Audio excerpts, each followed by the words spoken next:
So, this is the plethora of board games that we got from the show. It was a really good show, wasn't it? It was pretty cool. We had a lot of fun. You can stand up now, dude.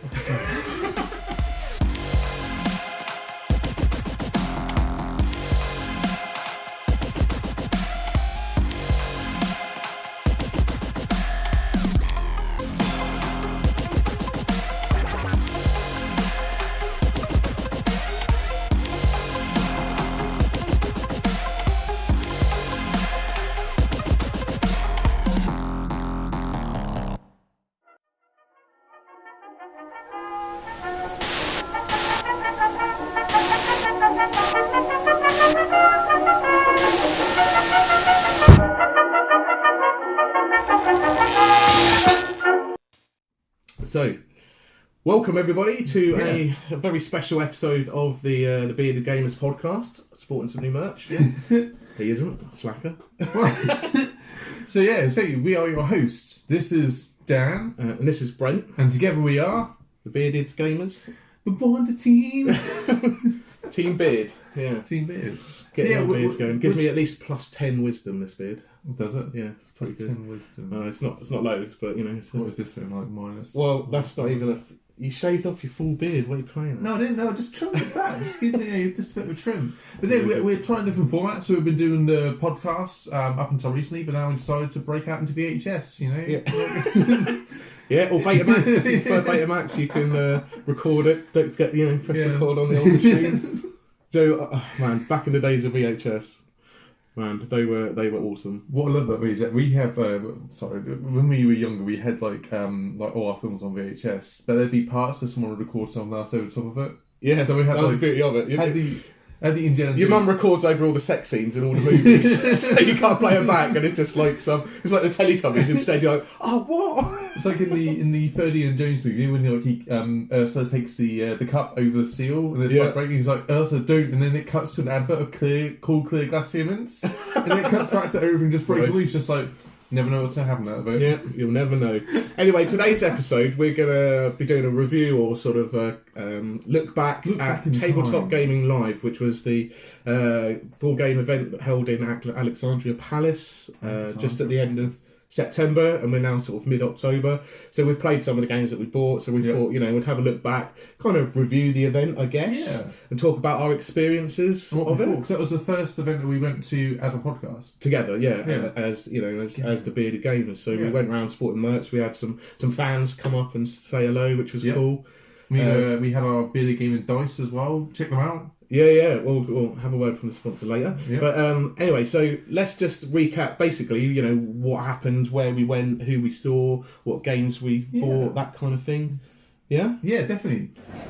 Hello, Bearded Gamers here. Yeah, welcome to Tabletop Live. We're going to be here for just today, actually. Yeah, but we're here with the crew, so it's our little fan club. My wife had the great idea of bringing a suitcase so we can load it up with board games that we buy, which would be great. So we're going to have a look around the event and show you all the cool stuff that we see. Cool. Catch you in two.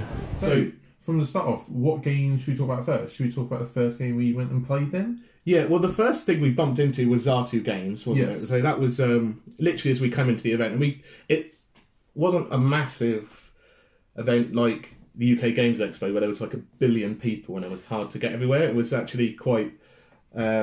True, I mean, like, you weren't bumping like shoulder to shoulder and like no. to see anything. But then again, I kind of like that because you got to see a lot of the games. Yeah, which is what I think was one of the great things about it. Yeah, I mean, it was a little bit. Yeah, there wasn't smaller. There wasn't all the games companies there that you can want to be, dream of being there. But then again, you got to all the games you want to play. You got to play. Yeah, pretty much.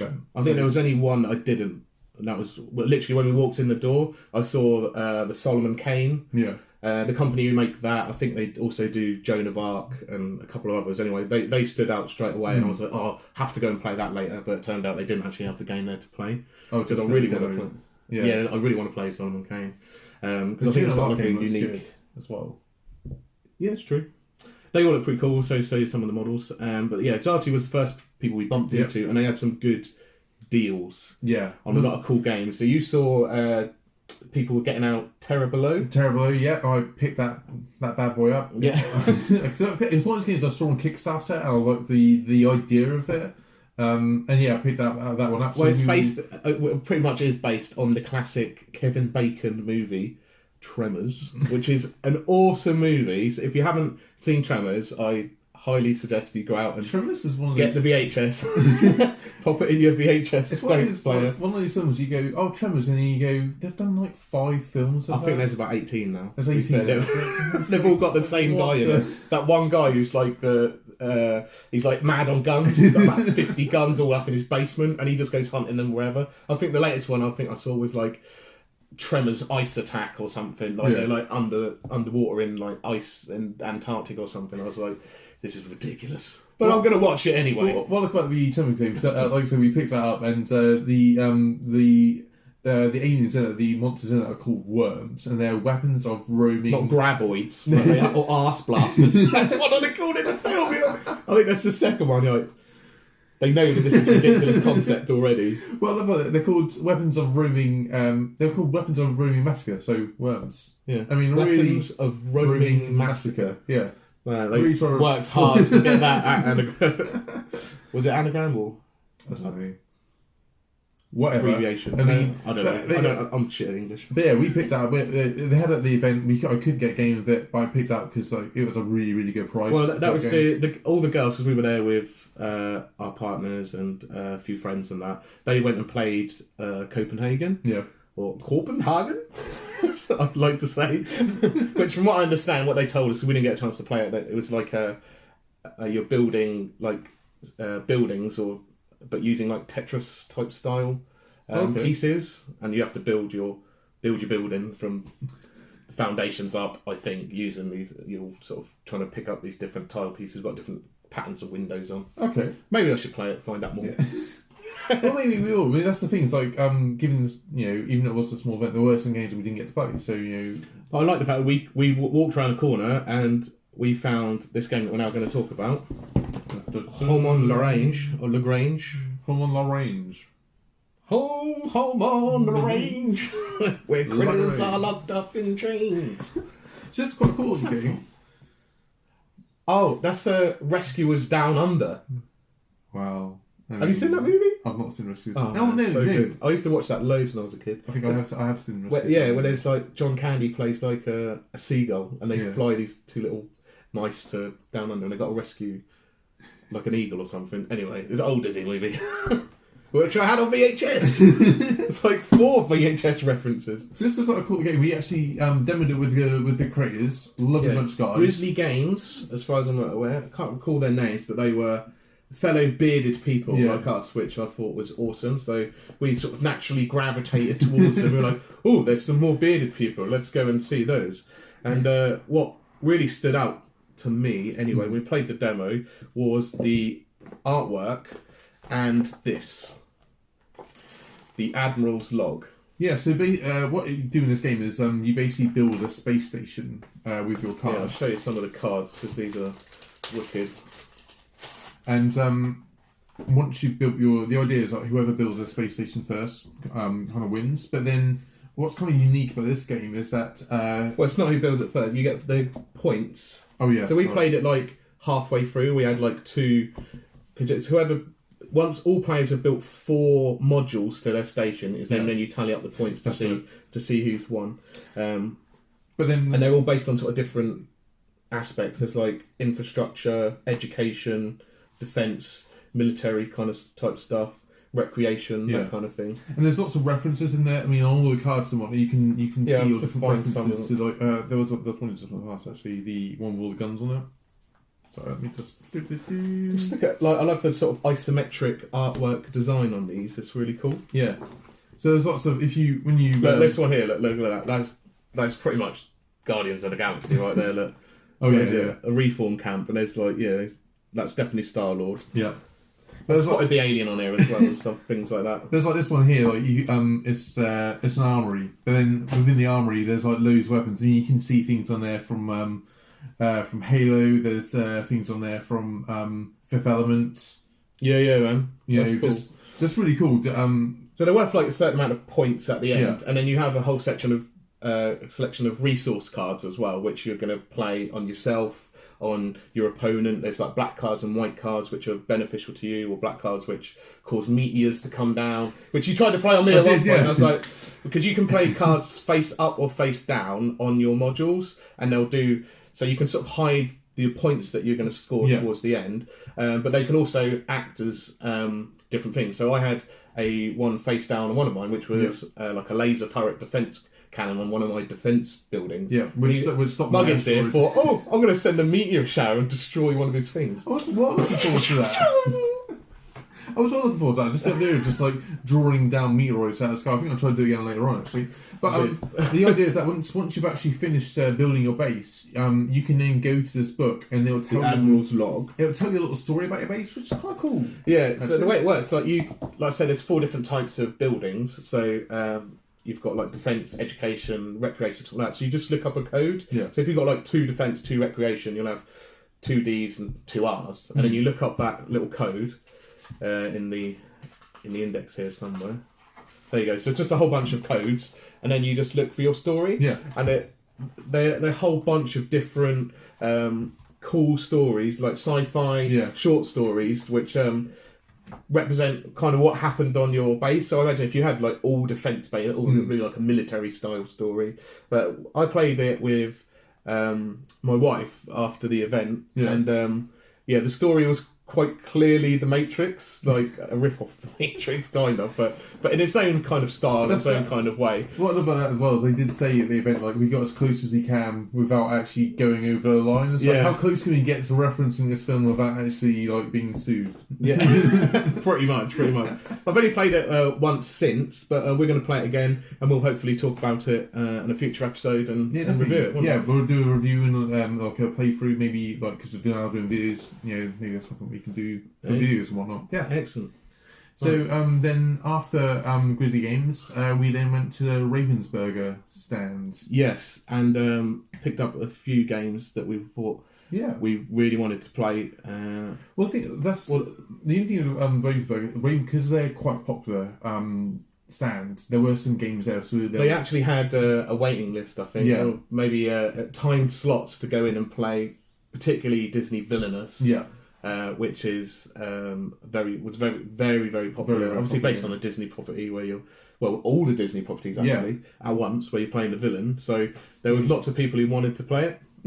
This is Villainous, and Maleficent there, I think. Gotta say, one thing I love about this is the cool little standees you get with it. These represent all the Disney villains, basically. So this is Maleficent, this is King John from Robin Hood, Ursula from The Little Mermaid. Is that Jafar? That's Jafar. That's the Queen of Hearts, obviously. And then Captain Hook. It's the character I played as. So we didn't get a chance to actually demo the game there, but I know this has been out a while now, I think. A lot of other people have already played it. Yeah, because they were advertising their second expansions to the game. Which is the Scar, the Lion King. Lion King. Hades, I think, or someone else. Hades and all of your favourite Disney villains are in this game, pretty much, and I'm sure they'll add more expansions later on, which is cool. Yeah, so we didn't get a chance to play it then. We did play it afterwards. But we picked it up anyway. Because it was one of those things where we were going, this looks like an awesome game. Also, I think if I didn't pick up something Disney at the event, I think Rachel would have killed me. Yeah. Personally. Well, I think what makes it obviously different is the fact that you're not playing the heroes. You're the villains. You're trying to get off your evil scheme. You're trying to, concoct some evil plan to either find a map to Neverland and defeat Peter Pan on the Jolly Roger. Although the Queen of Hearts one was useless, we thought, she's got to play a game of croquet or some shit like that. Yeah, because you think, because she's all about off with her head, so I thought, but then again, you go, I want to make it a bit family friendly. Yeah, exactly. She just wants to murder everybody. Ursula has to get the Triton and a crown. I can't remember the movie. Jafar has to get the genie under his control. Obviously. Obviously. King John just wants all the money. Yep.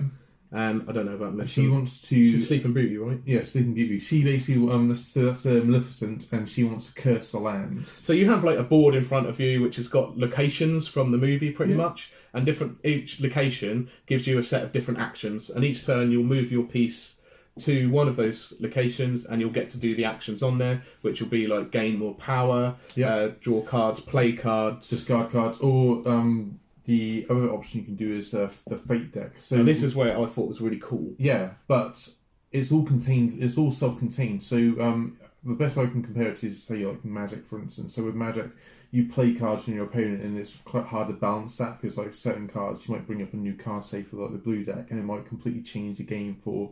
Well, yeah, the fate deck is unique to each character, but your opponent plays cards on you from your fate deck. Yeah. So they'll go to a location with a fate symbol on it, and then they can draw, is it 2 cards from from your opponent's fate deck? And they'll be like the heroes and items and things like that, which will hinder you or stop you from hopefully trying to achieve your goal, because you all want to do your own thing. So I don't know how they balanced all of the different objectives for the different characters. But that's what I quite like, though, is that when they release characters to this game, all they need to do is internally balance that character. You haven't got to worry if they decide to bring out a new character, they ain't got to worry how is that going to play with the other characters, because all you have to do is just make sure that balances itself internally, and that's absolutely fine. So we played it once after the event, and I played Captain Hook, obviously, because he's the coolest.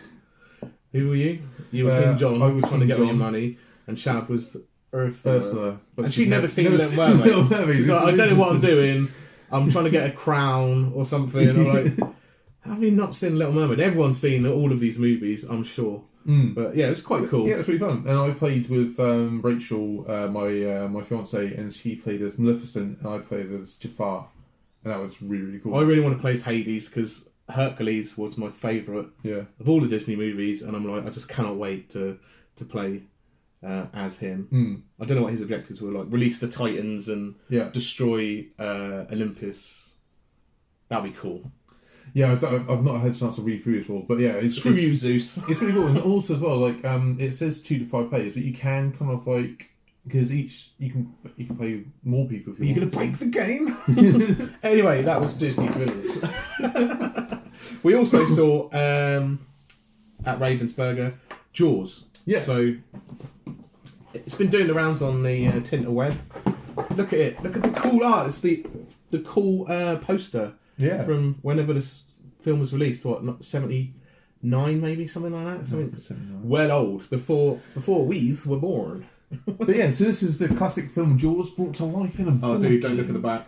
Oh man, it's this winds him up. Oh my god, the front of the board game is not the same orientation as the back. So for me, I have a thing where basically when you have a game like this is the front of the box. When you turn around, that should be that way up. The right way. I'll just change it for you now. It's just nice. Look, that. I mean, I can't go a bit deeper than that when you open up the box. All the components have to look a certain way. So, Jaws, the board game, based heavily on the movie. Yeah. So we're going to do a full review of this and a couple other games from Ravensburger later on. But as a quick overview, we played it once. You've played, we played it once together, and you've played it a couple of times. I've played it a few times, but essentially it's a hidden movement game where someone plays as the shark, as Jaws. The other players play as the characters. So it's 2 to 4, I think. Or you could probably... No, you can't play it solo, no. That'd be ridiculous. Where am I? I'm here. I found the shark straight away. Idiot. Right, so yeah, you've got 2 acts to the game. First one is the hidden movement part of the game, where the shark's going around just trying to eat swimmers, trying to power up his shark powers. Get fatter. Would you think it'd make it easier for the guys to find him if he was a bigger fat shark? No, it just makes him stronger. So imagine like he can even move like to one. It restricts his movement to eating too many swimmers. He's just floating around. So then you've got the characters from the movie. You've got Hooper, who are the other guys? Brody, Chief Brody, and Quint, the mad ship guy. And what they have to do, they have to work together as a team because only one of them So only It's Quint who can shoot barrels off of his boat to latch onto the shark, and if you get 2 on, then you move to the next act. Yeah. So you want to do that quickly, otherwise the shark will eat too many people. But Quint can only move like 1 square at a time for every movement. But Hopper can move quite fast, but he can transport. He can't put any barrels on. Whereas he can pick them up from the dock though, and then take them to Quint. And then Officer Brody can use his binoculars to spot the shark at the beaches. He can close beaches. So it's very thematic of the movie. So I went after getting this. He's the one that has to go to the shop to get extra barrels if you want extra barrels. And all. So I went back and watched the movie because I was like, it's made me really want to just see the shark and see the movie again. Because I remember watching it years ago, but I haven't watched it recently anyway because it's quite an old movie now. Yeah. Anyway, in the second part, you've got like the ship. And it's like the battle between Jaws and the guys. And depending on how well you did in the first part, you get more equipment and guns and ammo and stuff like that. Also, if the shark does better, it has more health, doesn't it? So no, it has more abilities, which can make it complete its objective easier. Okay. So I think it always has the same amount of health, which is loads. And then it makes it easier for the shark to destroy the boat, which is its objective to win, or kill all the characters to win. And for the characters to win, you just have to kill Jaws. That's right. I mean, that's just easy task. I watched the film back as well. Like, I do think it's really good. I think where it's bad is where they try and pass off like other like National Geographic like shark footage as Jaws, but it looks so distinctly different from the massive like rubber monster thing that they created. You're like. And it looks so much smaller. You're like, that's clearly not Jaws. Like, this thing is huge when it comes out of the water and attacks them on the boat. You're like, it's massive. Like, shit in your pants watching this film. And then they cut to, like, some other dodgy shark footage from Shark Week or whatever. It's not as bad as Jaws 4, Revenge. Well... Like, that is terrible. I'm sure that is terrible. There's that notorious scene in Jaws 3D or whatever with the shark that looks just like some... floating object through space. That's great because all the guys are like they're in this underground like facility and they're all going like this, and this just like thing clearly not in the water, just floating over it, just going, oh my god, it looks terrible. It looks absolutely terrible. Yeah, so that was Ravenburger Games. Ravensburger. So within the sort of centre of the floor there, they actually had a King of Tokyo. But not only was it King of Tokyo. So I really like King of Tokyo. It was a good giant King of Tokyo. So they had like dice that were like this. Yeah, big. Dice that big. They had massive versions of the standees. Yeah, they were like a size of small child. I don't know if it had all the Rachel, depending on how you want to look at it. No, I think it was bigger than almost as big as like Shab and Rachel. Yeah, they were. Yeah, the standees were huge. But the dice were massive. I don't think they had all the dice and everything. I think it was probably just a simplified version of it. Yeah, because there was a bunch of kids playing it when we saw it. Well, I think that was the idea. It was aimed at the kids to play, wasn't it? So that was one of the main things I thought was quite nice about the event in general. Was the fact that there was a lot of families there, a lot of kids playing games, a lot of like just husband and wife couples, boyfriend girlfriend, just enjoying playing games together. There was a league going on. A league going on in one of the other rooms. Actually, wasn't there? Well, they had to be fair, we're specifically talking about the hall which had all of the vendors and stuff in there. But they did have other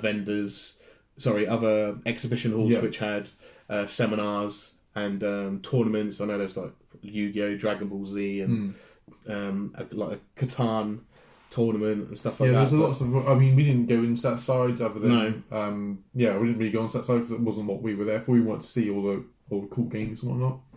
But yeah, definitely our side of the hall was more sort of family friendly and not. It was really cool. It's good to see kids playing a lot of cool games. Well, they're the future, aren't they? Of this. Don't get off, Floss. Come on. Sorry. So, what else did we do? Well, we played a little game called. Gamba, gamba, gamba, gamba, yeah, gamba. There was a tune to this game that you had to sing, wasn't there? Hence the little singing, There was a rhyme. I believe it was Camba, Camba, Camba, Camba, yeah, Camba. No, there was you had to stamp. So it's it's called the tongue twisting table thumping turmoil game. This is an unfinished prototype. The guys were happy enough to lovely enough to give us a copy of the game. I think you give us to the first, what was that, 50 people, wasn't it? 50 people through the door, or whatever. It's on Kickstarter now, I believe. It's been funded, which is great, because the guy who we played with, he was just like the nicest guy ever. Yeah, he was, and he was designed as well. I haven't even opened it, but... But it was a really cool game. So it's a party game, which we didn't do a lot of in our normal sort of days.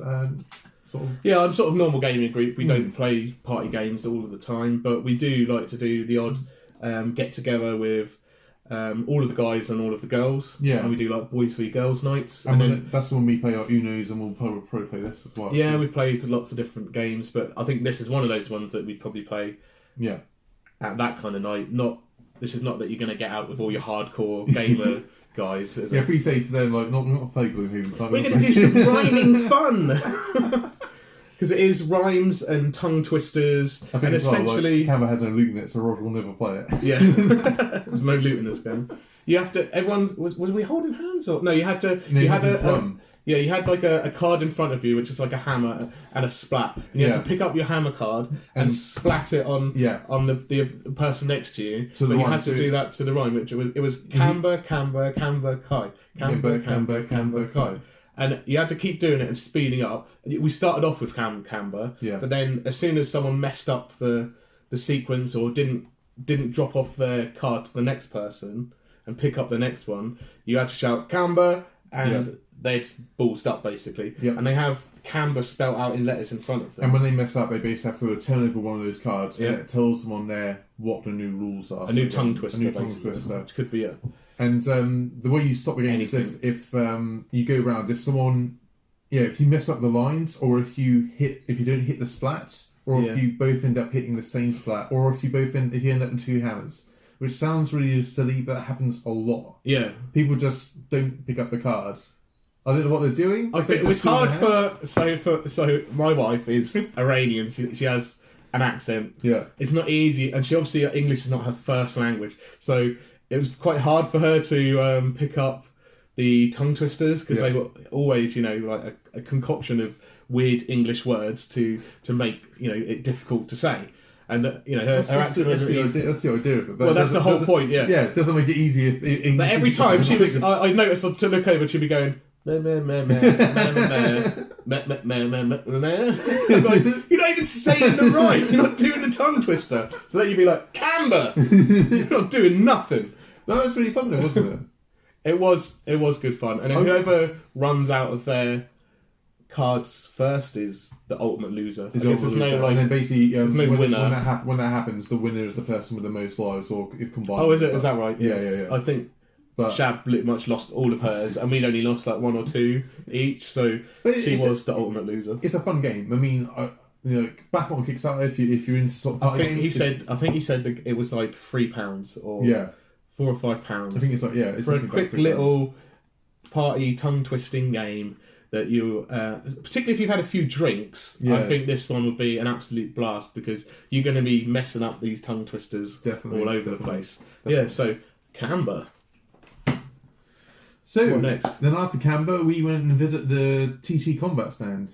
Yeah, and at the TTcombat stand was Tom Greenway from Goblin King Games, who makes Moonstone. So we've talked a little known game. Yeah, we've talked a lot about Moonstone because we love the Moonstone and we love the combat. So what we wanted to do the miniatures as well. Well, the miniatures are awesome as well. Just the whole fact that it's pretty much based on names. Like Labyrinth, Dark Crystal, those kind of whimsical fantasy movies that quite clearly Tom took great inspiration from. But we wanted to find out where he got the idea for the combat system because I think it's one of the most unique aspects of the game. We've talked about that. Yeah, in our Moonstone episode, how cool that because it feels like you're actually in combat. So what we're going to do is we're going to pass over to our past selves and talk to Tom at the event. Hi guys, welcome back to the Bearded Gamers, and at the moment we're joined by Tom from Goblin King Games.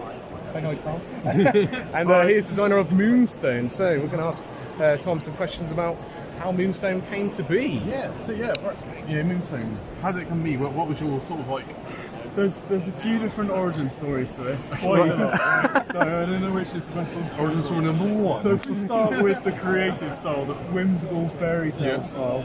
When I grew up as a little kid, I used to have books by an artist called Brian Proud, who was the art director, who worked on Labyrinth and Dark Crystal.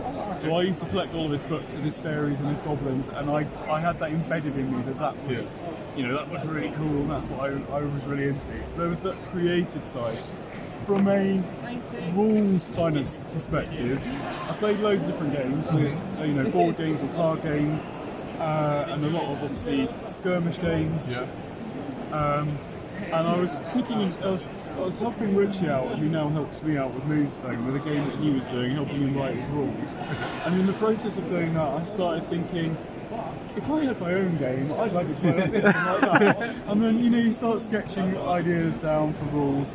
And one of the ones in particular I wanted to explore was a melee system that felt like real combat. My other interest is... Are you a fencer? HEMA, historical European martial arts. So it's, if you're not familiar, it's where fencing is very sportified and you're in a straight line and it's very rigid. In HEMA, it's a martial arts, so you're allowed to punch and kick and throw and disarm. You're in a ring, there are judges, they'll score you. You get, say, a point for knocking someone out of the ring, 2 points for disarming someone, 2 points for a strike or a thrust of the face, 2 points for, You can actually really see that come across. You said about your love of that style of fighting. That comes across in the melee combat in the game. And I've also done other kind of team melee. I used to belong to a society called the SCA, and we would do... we'd actually fight in castles in formations. So you'd have some people with spears, some people running around the back like with swords and bucklers. You'd do kind of like capture the flag and protect the king and domination style games, but in real life with swords. Oh man! So I had a pretty good understanding of how combat actually works, and I was playing all these skirmish games. Like, this is rubbish. Just rolling the dice or flipping a card in Malifaux's case to determine how much damage you do felt so inorganic and far removed from a real fight. So that's why I had these ideas bubbling away for how I could use cards in a way that you couldn't do with dice. You can make those simultaneous choices and you tricked me kind of moments that you can do with cards that you can't. Me and Dan have spoken on the podcast, so like how it's very dynamic. Like you feel like when you go in front of the strike and someone comes with a high attack sort of thing, you feel like you're actually doing it. You don't even need to read the cards and the damage. You instinctively know if I've done a falling swing and you've done a low guard, it's going to be bad for you. You can hear it. And feel it in most cases as well, especially if it's little pesky goblins. So where did some of the names come from? So we've all seen Vicious Midget and Doug the Flatulent, one of my favourites. What inspired you to create these crazy characters? So there's an interesting story there as well. I started this game doing drawings. So I was drawing like the Fire Spitter and Baron von Fancy Hat just for fun, because I'm quite artistic, I like drawing. And when I kind of came up with the idea of making this into a game, I was like, okay, this character needs a really good name. I'm not very good at naming. I'll just call him Baron von Fancy Hat for now. It's not a silly hat. And I'll come back later with the most sensible head on, and I'll come up with Lord Liechtenstein von... whatever. I came back a few days later, I was like, actually, these names are brilliant. So it really fits the, like you say, that whimsical fantasy nature of the game. It's become, it gives them a lot of character. Selling point in a way, and it's easy to remember as well. The Vicious Midget. I mean, Butterfingers are one of my favourite ones. Just Butterfingers. Well, he is Butterfingers in real life. So the Vicious Midget was originally called the Imp, and he had an ability called Vicious and an ability called Midget, which he still has those abilities. And then one day in a very early playtest, I called him the Vicious Midget, and the other guy laughed and was like, actually, that's a way better name. Who's your favourite character then in the Rage?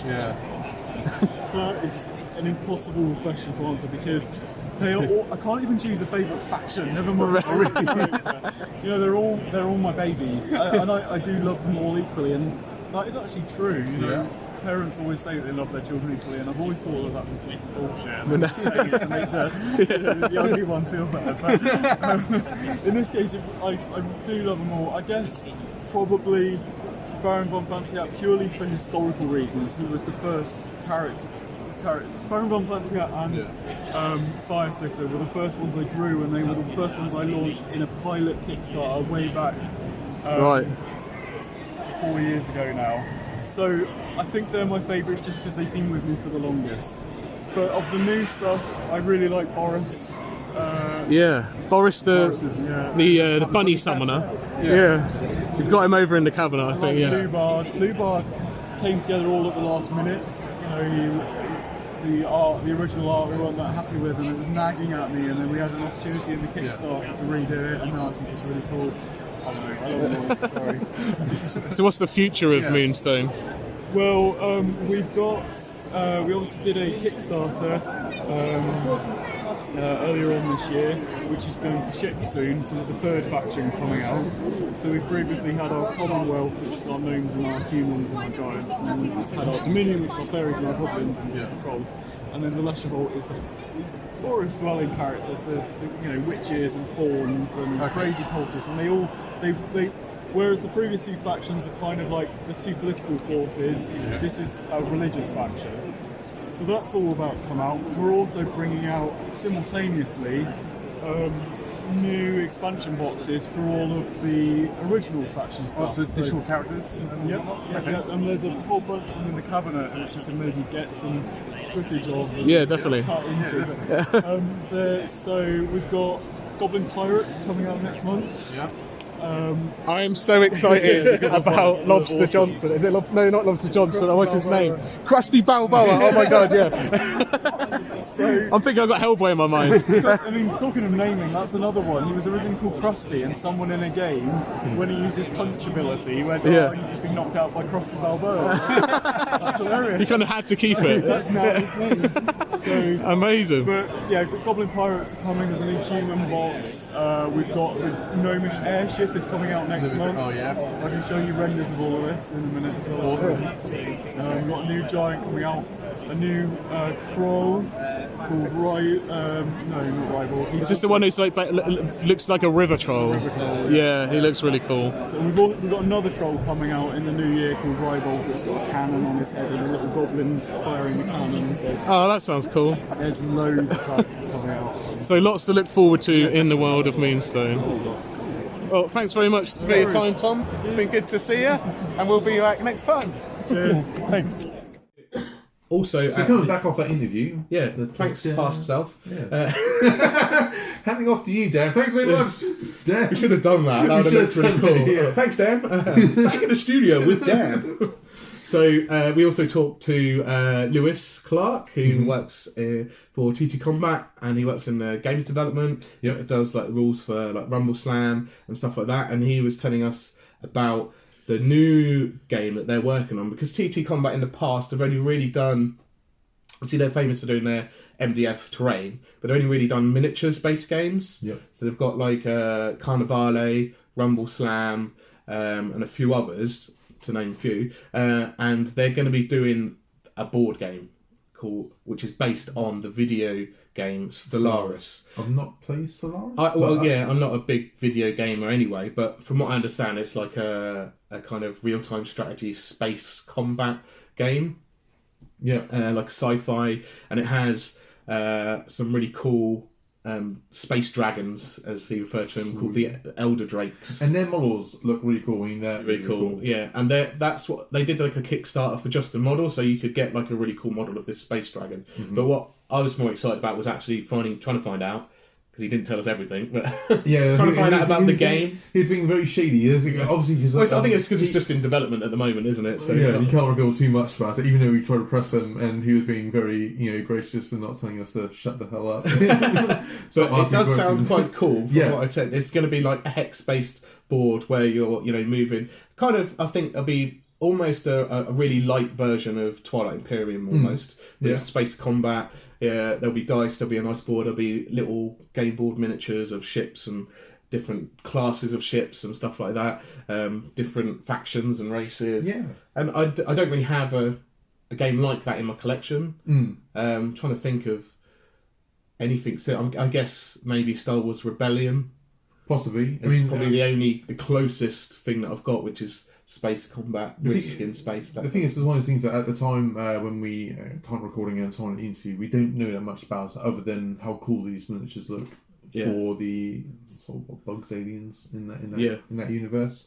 So I mean, so we're looking forward excited to seeing about that. what they do going forward with this. So so without further ado, let's talk to Lewis. Let's hand off to ourselves. I don't know why he's just over there that way. So what can you tell us about the board game version that's coming out at some point? Unfortunately very little. Because we're under license, we've got to run everything through Paradox before we're allowed to officially talk about it. But I can say it's going to be a tabletop game. There is going to be a board. There's going to be you hope in a board game there is a board. There's going to be a lot of resource management, a lot of fleet interaction. Is it a dice-based game? There's going to be dice. There's going to be cards. Very like a hex-based map. My word. Hex-based map.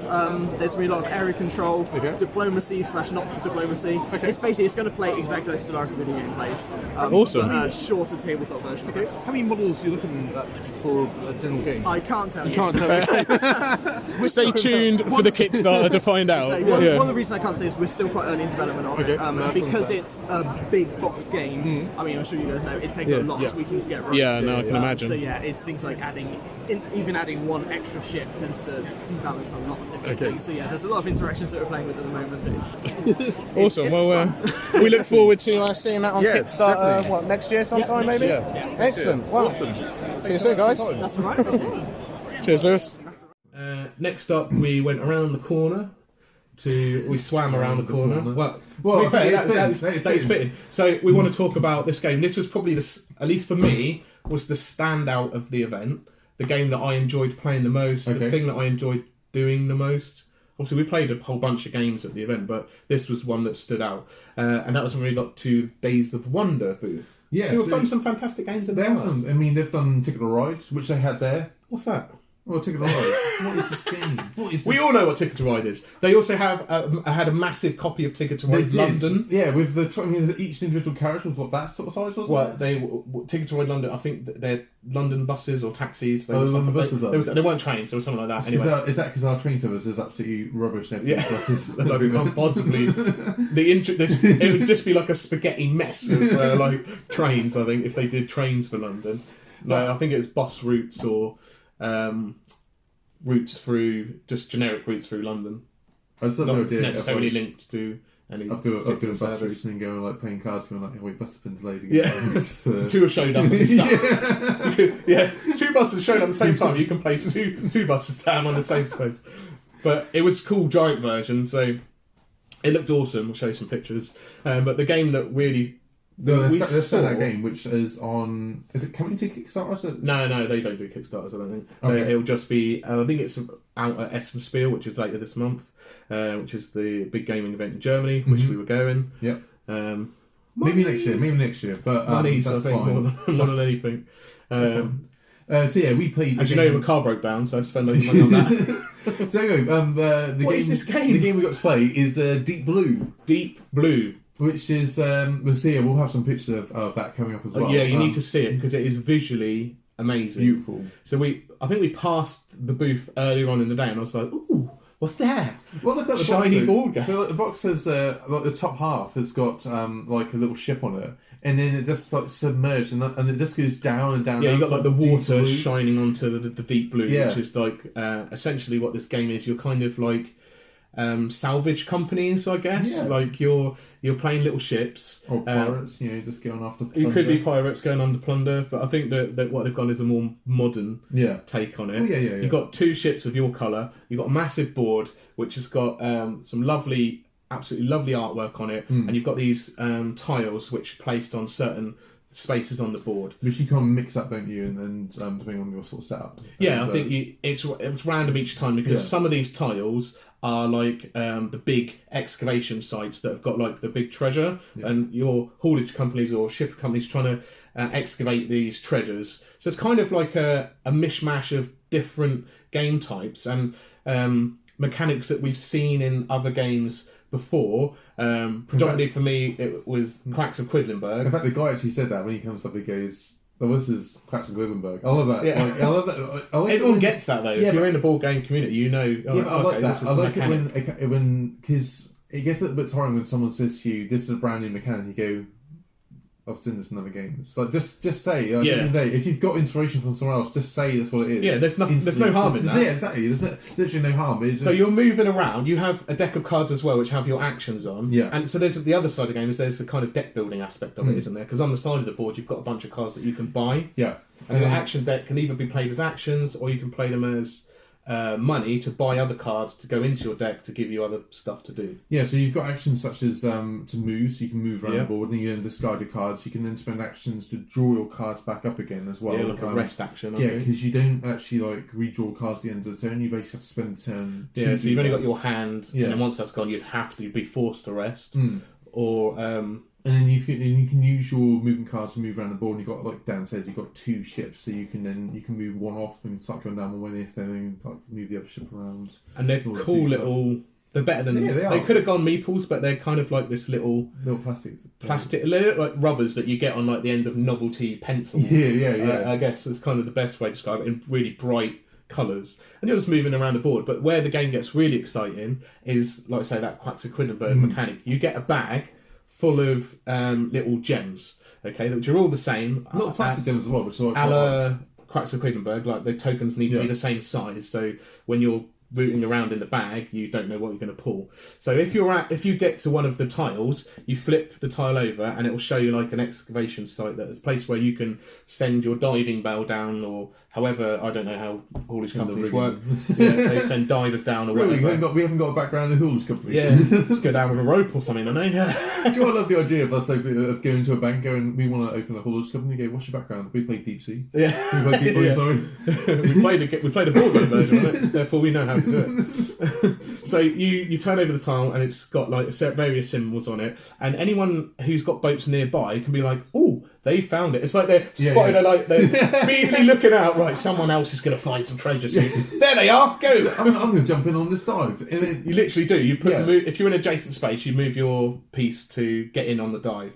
So you don't get. I think you don't get like the main share, but you can play cards out of your hand to gain points as well. So if you're actually on the tile itself, there's 4 corners, and there's on each corner there's like and a special bonus that might be that if you draw this type of colour, then that's worth double, or you could put it on the blue and black tiles, and they blue, I think they represent air and like dangers of sea. Well, it's monsters. So black is monsters, and I don't know if it's monsters. That's what they said. Black it represents monsters of the deep, and the blue one is your oxygen. Right. So when you're pulling out, so like you say, it's Quacks of Quedlinburg. You can go in, pull as many of these gems out as you like. Yeah. It's that kind of push your luck mechanic. If you pull a blue one out, you're running out of air. If you pull a black one out, monsters are attacking. And if you pull, I think it's 2, then you either suffocate or you fail. You suffer the bad crap that happens. But other people in the dive with you, they can play cards to save them, so they might be able to last a bit longer. And get more points for it. Yeah, so if you're the person who's drawing out a bag, if you draw those 2 blue ones and you haven't got any blue cards in your hand, or you're not on the blue ability card, then that's it. You'll dive as... That's where the sort of deck building comes into it. So you can choose to buy like extra air canister cards to go into your deck, which would make you be able to last longer, obviously in the deep. But then you might just pull black gems out, in which case you'd be screwed anyway. But that's the whole nature of the push your luck mechanic. Exactly. And then what's kind of cool is that what you do is you tally up your points, and then you then get these little treasure tokens, which you put in your little treasure chest. And the treasure chest was like a full on. So it reminds me of Merchants and Marauders, another pirate game, which has a little cardboard made up treasure chest. But I don't think it has a bottom. So the idea is it's just there literally just to hide how many points you've got, which is essentially the same thing that this one does. But Days of Wonder, being Days of Wonder, have gone all out and made it this quality plastic treasure chest that's got all this sort of 3D sculpt on it. Which is quite cool because it just means that like when you're playing, you don't know. I mean, you can kind of like I don't know. You could probably like go. They picked up unless that you've got like a crazy memory. Oh, Rayman style. Yeah. But yeah, Rayman or Rain Man? Rayman. Who was Rayman? Oh, he was the cartoon character from a PlayStation game. Oh, I was thinking about the guy Raymond from that Tom. I know you're thinking about Rain Man, yeah, like he's the science nut or whatever it is. I don't know. But what's spelled awesome to me was just the way the game looked. It played really well. It had awesome artwork. I was blown away by how much fun it was, and we were playing 5 players, and it was quick. Turns were quick, and the fact that you could jump in on someone else's dive meant that you were always involved. There wasn't much downtime. It just looked great. So when we are at the end of it, we asked the guy, so when can we get this? Can we buy it? We're like, oh, I was prepared to buy it like there and then. I was like, yeah, this is cool. I really love the push your luck mechanics in game, and I'm looking forward to it being in more games. So I know Truvang Legends, which is on Kickstarter recently by Simon, has a similar push your luck mechanic, and I quite like that mechanic in games. So we were asking, can we get it? And he's like, nah. So, what?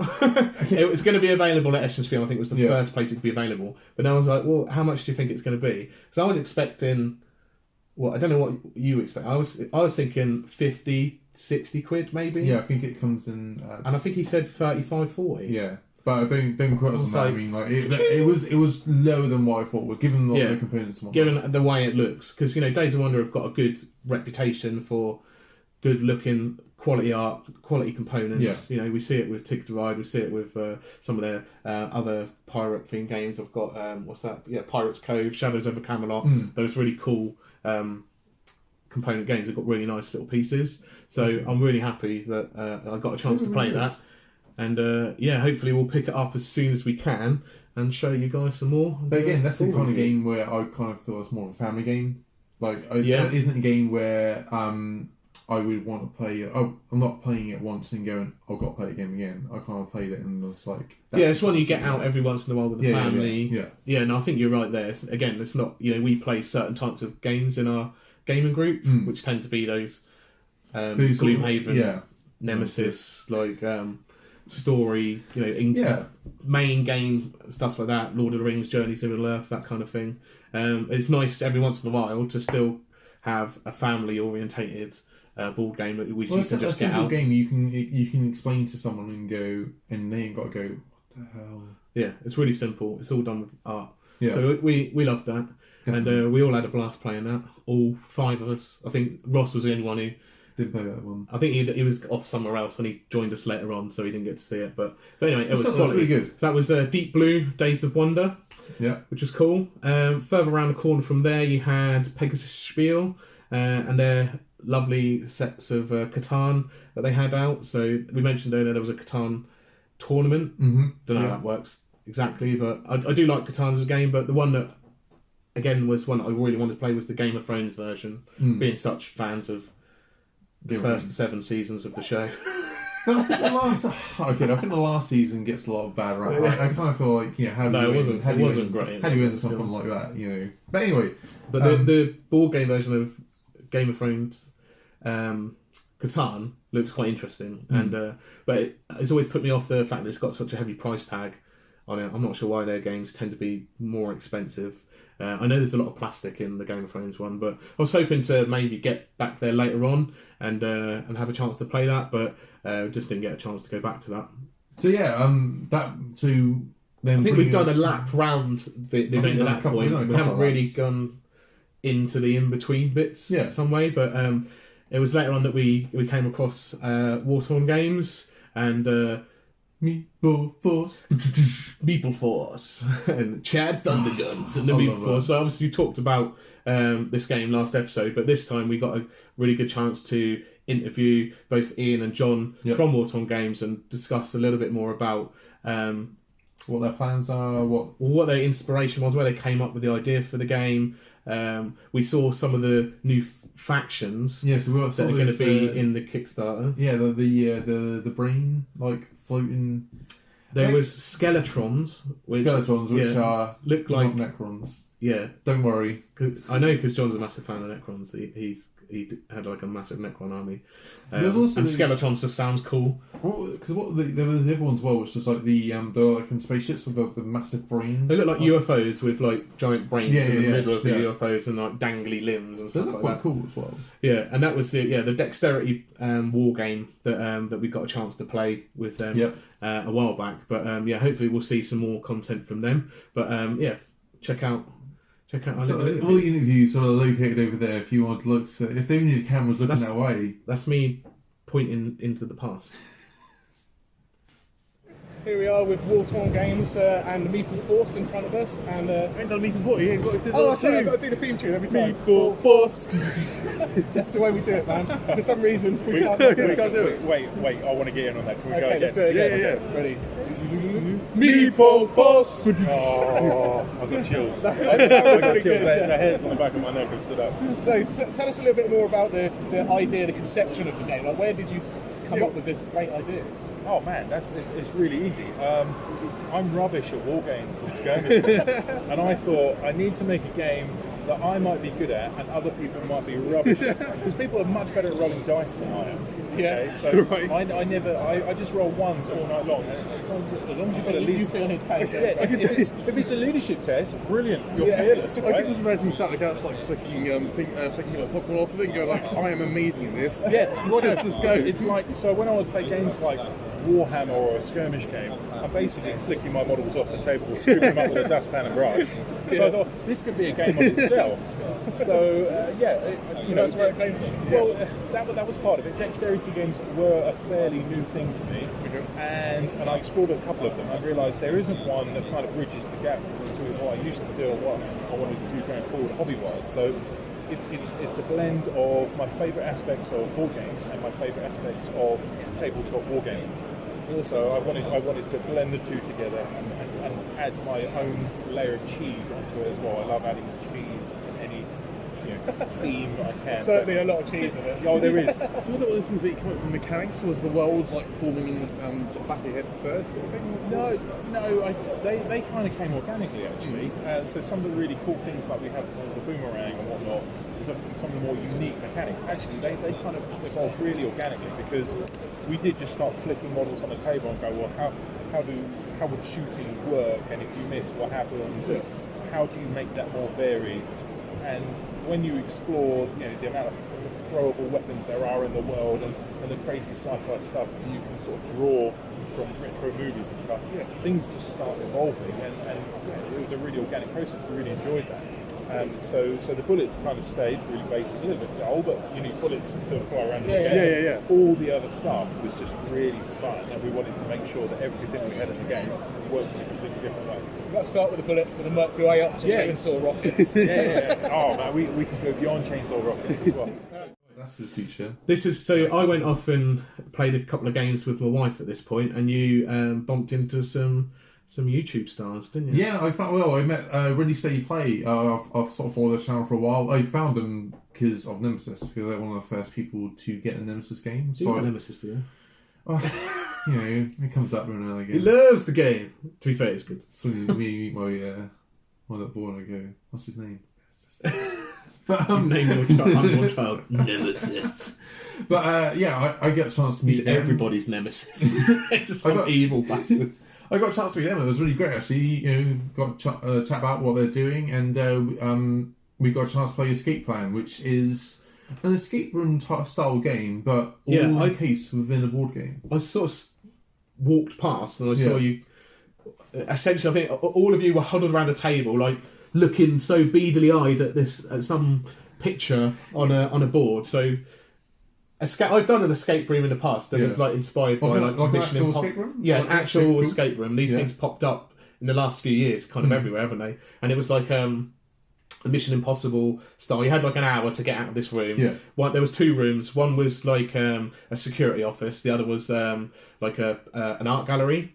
And then there was a secret room somewhere, and you had to work out where that was. But two of us were trapped in the security office. Two of us were in the art gallery. We first had to work out how to get them out of there, and there was a computer with passwords. There was a filing cabinet with keys and stuff. The art gallery had clues in it. There was like a visitor's log which had clues in it. We managed to eventually get them out, and then there was we had to find out where this secret room was, where there was a diamond. And we had to steal the diamond and then get out of the room. But there was all sorts of crazy shit going on where we had to like turn out the lights at one point from one room, and put something in front of the light, which meant like a Indiana Jones style, literally a beam of light shone onto like a letter on a painting that then was a clue to something else. You're like, this is nuts. You get a certain amount of like hints. You can be like, oh, well, you press a button on the wall or something, and they'll be like, try looking in the thing. You're like, oh yeah. But you only get a couple of those. So that's the same kind of setup. So this was the idea of it. How do they do it in a ball game? But in a ball game. So basically, in your box, you have a picture which you put out. So ours was a picture of like a cellar, and they give you some items. So we had like a mirror, and we had 4 sets of keys, and there was a box which had like had a clock on it, and it counted down to like 15 minutes. And the idea that in order for you to get out, you had to put the combination of keys in the right slots on top of the box in order to get out. But as soon as you put all 4 keys in, if you got it wrong, it would you'd lose 3 minutes, I think it was, off of your time. Right, so you can't just keep jamming in the keys to try and work out the combination. But the idea is that on your map there, you have there's like you just have to keep looking at it and going like, well, what does this mean? What does that mean? And you have like a mirror, and you can like put it on things to figure out what things are. And then, but what was really cool is like we were looking at it going like, what? And there was like, and then the guy came over after looking at it for a while and goes, Morse code. And it's like, oh, okay, yeah. There's like someone like one of the shelves. There was like you expected to know actual Morse code? No, so okay, that's literally what we were discussing. We go, does anyone know Morse code? no, not at all. Yeah, because that's how we communicate every time nowadays. Yeah. But on the actual, just send a text. Nah, mate, this is.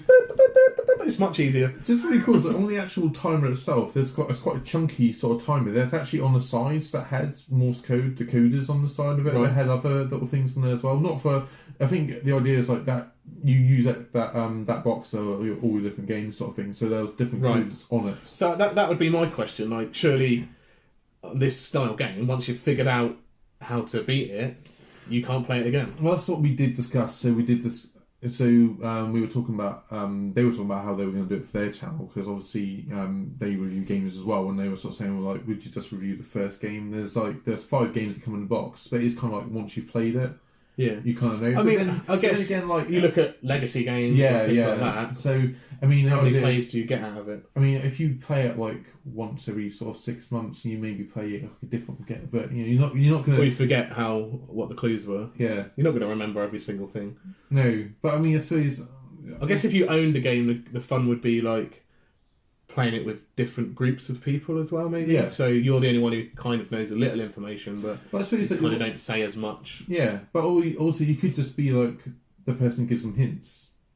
That's what you could do. It's like you play with different people, and you're the person who gives them hints to help them out on the room, sort of thing. That's what you could do it. I guess. Yeah. But I mean, it was fun. Like it's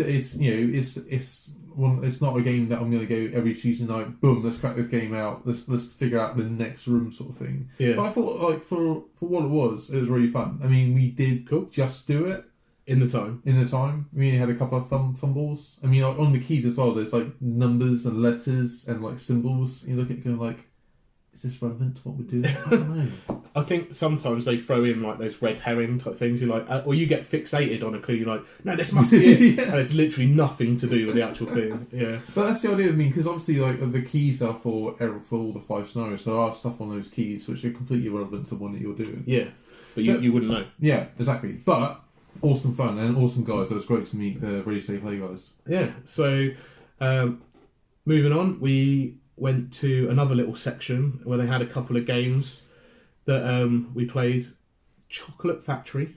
Yeah, so this was me, Jen, Ross. This was getting towards sort of the end of the day. So we were tired. We basically decided to split up, and you were going to play some games, and I was going to play some games, so that way we can kind of cover these games. Yeah. I mean, and we went out to this little booth, and there was a couple of people just finished playing, so we were like, oh, we might as well step in because there's a good chance to try a different game. So yeah, me and the guys played Chocolate Factory, which is by Dennis Martinez, and you played Tungaru. So is it like a Willy Wonka style? So I imagine little children. I'm just going to say this now. I did not enjoy this game. This is the only game that I played the whole day that I was like, I don't get this. I think it's just because it was the style of game, and I've talked before about I'm not a massive fan of this kind of engine building, heavy resource Euro type game. Okay. Anyway, so I thought the concept was quite cool. It just wasn't maybe executed in the best way. The art was nice. The pieces were nice. You had little chocolate blocks, little chocolate bars, chocolate wrappers, and then chocolate. Oh, actually, like boxes, like little just wooden meeple pieces, okay. And they were like the resources. So you could, and you had a board which was like your little factory, and you had like a conveyor belt in the middle, and each turn that would move out. The conveyor belt would move along, and you'd purchase little machines to go on your conveyor belt, which would do different things. So you start off with, you have the ability to convert beans into blocks of chocolate, and then those chocolate you can use other machines to turn them into either sweets or boxes or whatever. The currency goes up. You have a selection of workers which give you different actions. You have coal, which you have to use to power your factory, and then you had like department stores which would like order a certain amount of chocolate. Right. But the problem was there was a lot going on. This game was like pretty big, and I'd sort of picked it up in my head. But the problem that I had was the guy who was demoing us, he literally showed us like a few little things, and then he buggered off and did something else, and we were like, not sure. I was saying to the other guy, I think you do this if you could do that. So yeah, your conveyor belt will move along, and you end up with a certain amount of chocolate and things, but and then you weren't allowed. You only had a storeroom which you could only store a certain amount of chocolate in. It does sound like one of those games where they needed to have someone sat there at the board. Yeah, they should have had which someone is really there. weird because like Deep Blue, when the guy was with us the whole time. Yeah, so. and that felt like a game. Literally, you could go, "This is how you play," and we could have played that without anyone there. So like, it was really easy to pick up. I don't know whether it's because it was too heavy for that time of the day, maybe. Like it might have been the fact that because you sort of said like that wasn't the kind of game that you liked, so therefore like. But it had card drafting, it had like engine building, it had resource management, it had a lot of things in it.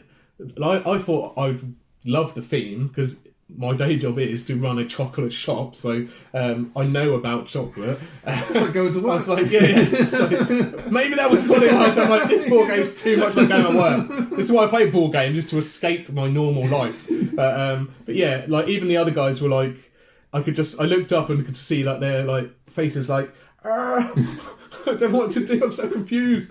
And Jen is a massive chocolate lover as well. I thought, oh yeah, we're gonna love this. But yeah, we played like a couple of rounds, and it just really wasn't for me. Was there any sort of interaction between players? No, that was the other thing. Like the downtime like was crazy because we.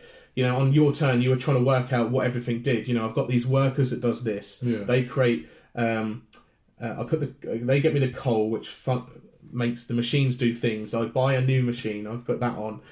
I have to fulfill an order for the department stores. Oh, and then there not only was there department stores, there was local corner shops as well, which needed orders. I was like, what's my goal here? What am I working towards? There's too much going on.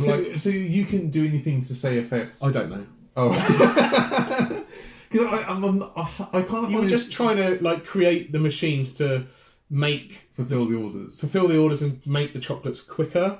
I guess. The only thing I find with these sort of games is that I don't like it when I play a game where I feel like what I'm doing has no consequence on what you're doing. No, so that was the thing. I was too busy working on what I was doing. At this point, all other free players who were playing with us are twiddling their thumbs, doing nothing. Like they couldn't do anything other than look at their board. Like the boards were nice. The little conveyor belt actually moved through your board. Yeah, it had like a depression in it. I was like, it looks really cool. The coal pieces were like big chunks of plastic, like either like little ones or bigger ones, weird little gem things. But then I'm like, as well, I was like, well, when is this set like in the 20s or 30s or something? Who runs their chocolate factory on coal? Surely that's not a good cross contamination thing, like to be carried on. I know, they're not going to be running it now on bloody coal, are they? So yeah, I couldn't get my head around it. Does that going to be the gamers of rating it on chocolate? Well, this is like This is like a Cadbury's Freddo. That's how shit this chocolate is. Yeah, this is not state of the art stuff. You know, connoisseur chocolate. It wasn't even a chomp. That's how bad it was. While you were playing that, then I was on the board because actually I was going to jump in view, but I think you've maxed out your table. So yeah, well, you should be happy you didn't. Oh yeah. Well, it's maxed out on player count. To be fair, you played that game. I had the chance to play a game I can't even pronounce how it's spelled. Tungaru, which is even I saw the description on the box. I was like, what?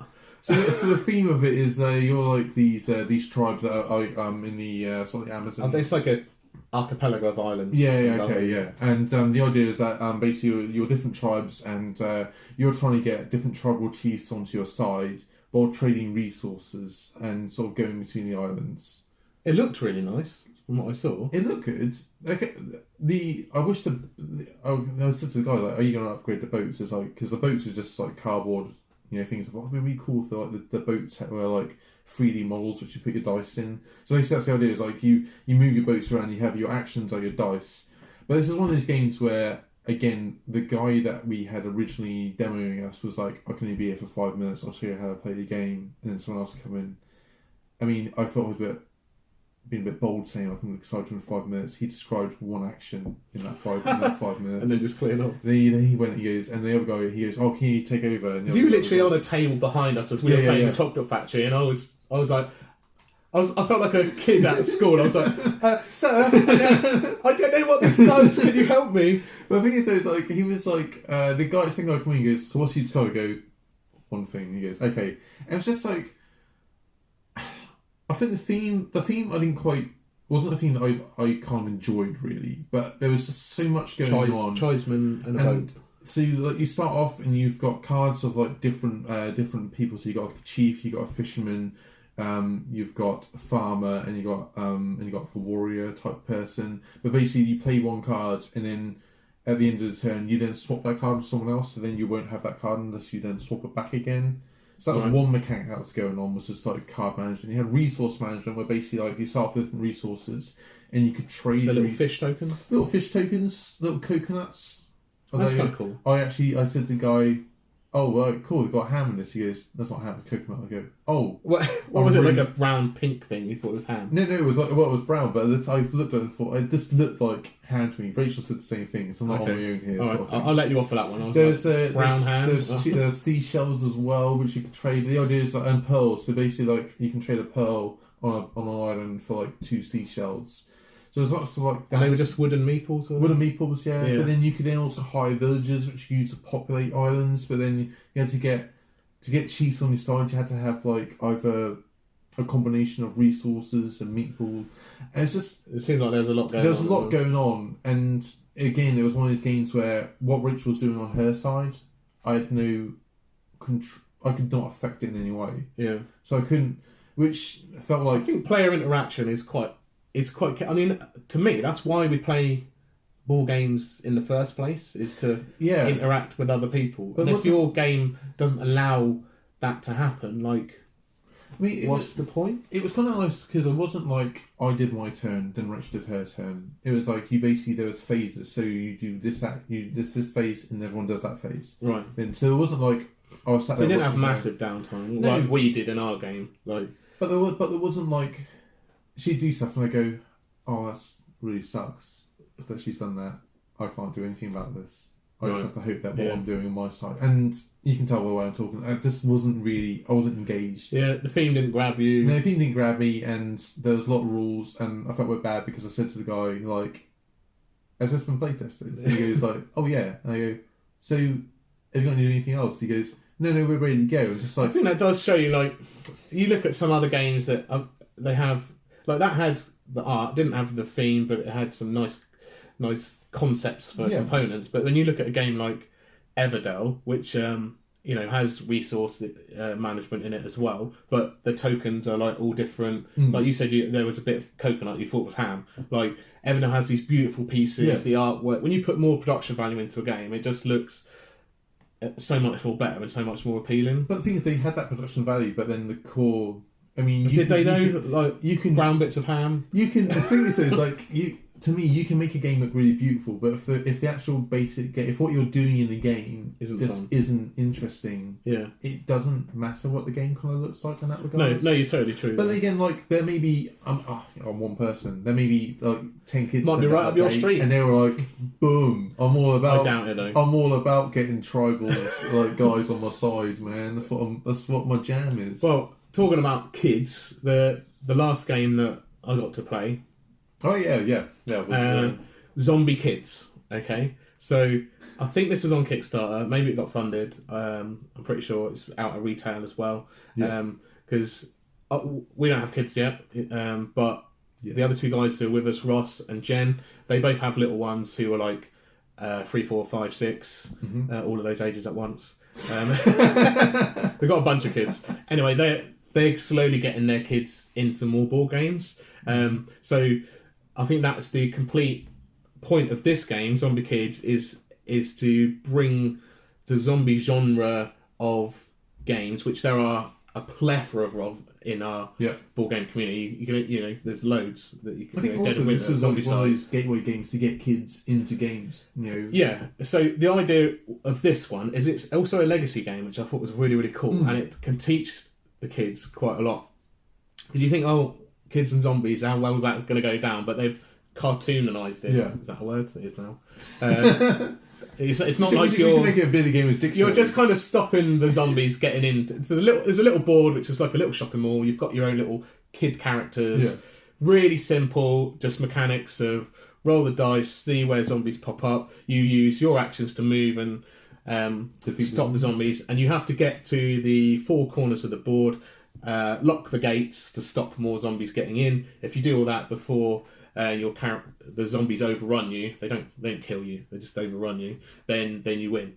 But what's really cool about the legacy kind of aspect of it is there's a whole bunch of like achievements almost, and a whole bunch of envelopes which add more to the game as it goes on. Okay. So if you win the first game a certain amount of times, you tick it off in this little score sheet, and then you open envelope 1.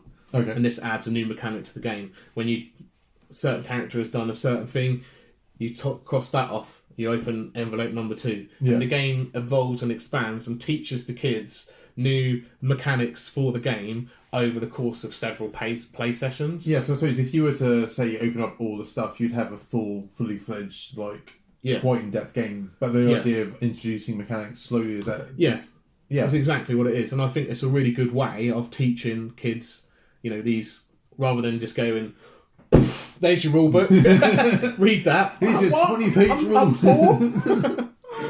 But it's so simple. Obviously we just played the first little game just so we could sort of get an idea, and it was more for the guy to go, this is the core game, try this, and then this is the way the legacy part of it works, and this is what the kids are going to enjoy. And I think the game was like 20 quid, if that. So I think Jen and Ross went straight to Zatu or wherever it was, bought a copy of it to take home and play.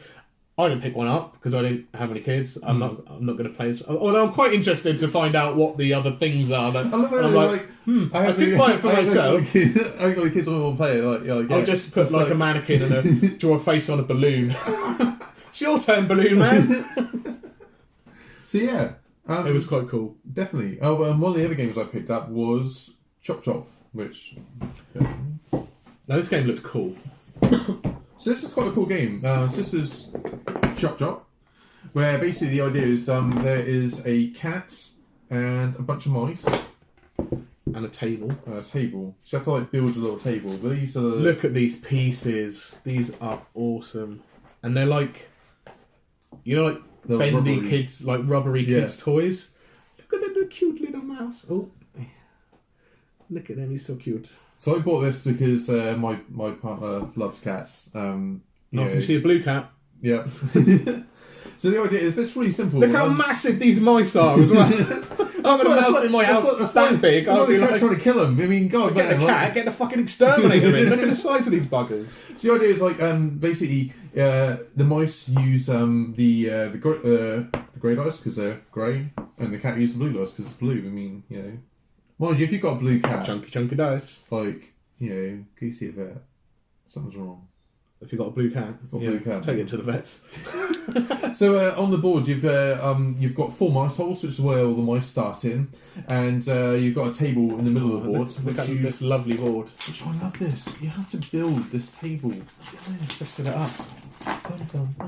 Excited. Oh, I am excited. Oh, it's even got screws. Look at that. That's some production value right there. So you get an IKEA kit with this with this game. I mean, that's great. Afterwards, you can set your little table up and have your kids sit around it. You know? That'll do. That'll do. Look at that. And the cat goes on like the little space. Yes, the cat starts on the table because cats are always great on tables. That's where you want your cat to be. And isn't there like crockery? The cat can knock off the table. No. So basically, what happens is that you got the 4 little mice holes. So I'll quickly set little demo up for you. Here. Don't they hang off the table at some point as well? No. Okay, that is what that girl did as like this little thing. You not actually part of the game. That's just what that girl did. Because she's. Whatever. The cat is some like evil predator and hangs its victory corpses on the side of the table. So they look cute, but they are evil bastards, as we all know. So the idea, this is the 2 to 5. This is a 2 to 5 player game. One person plays as the cat. Everyone else plays as the mice. The mice go first, and what happens is as they basically roll dice and they move around the board, you can only move orthogonally. I love that word, I found out recently. Orthogonally around the board. And Up then, or down, left or right. Yeah. And as you move around, you basically reveal pieces. So if you have to land on a plate, that basically means that your turn is over. If you land on a broken piece of crockery. Yeah. Which obviously the cat has just knocked off the table. That's because that's what cats do. And then you've got other pieces. Basically, the idea is the mice want to get the 10 pieces of cheese. If they get 10 pieces of cheese, they win. If the cat kills all the mice, they win. Sweet. So the mice can go in the mouse holes. The mice can go underneath the table. The cat can only go on the table and around everywhere else, but it can't go underneath. And the mice can't go on the table. Other than that, thematically, why can the cat not go on the floor? It can go on the floor, it just can't go underneath the table. Oh, it can go on the floor? Yeah, sorry. It can go. Okay. Yeah, it can go on the floor, just not underneath the table. I was like, what's the floor, lava or something? But the mice can't go on top of the table, so it just means that the cat can like... Yeah, but it's really fun. So basically, what happens is that the mice go around, and as you reveal these, they have certain things. So this one here says +2, so you can move an extra 2 spaces. The fork and the knife can also cause hell for the mice as well. And then if the cat lands on a space of a mouse, it kills it. And if you really want to be evil, you can just sort of hang them on the edge of the table like that. And as soon as the cat kills 4 mice, to scare the other mice off. But yeah, it's quite cool. The game is aimed at children, so I mean, but I think it's pretty awesome personally. I think the components are worth it alone. I mean, look at this cool little table and cool little cat. It looks. I like that you have to build a table as well. That's kind of cool. Yeah, that is ridiculous. It's pretty cheap as well. I picked it up for like sort of 20 quid.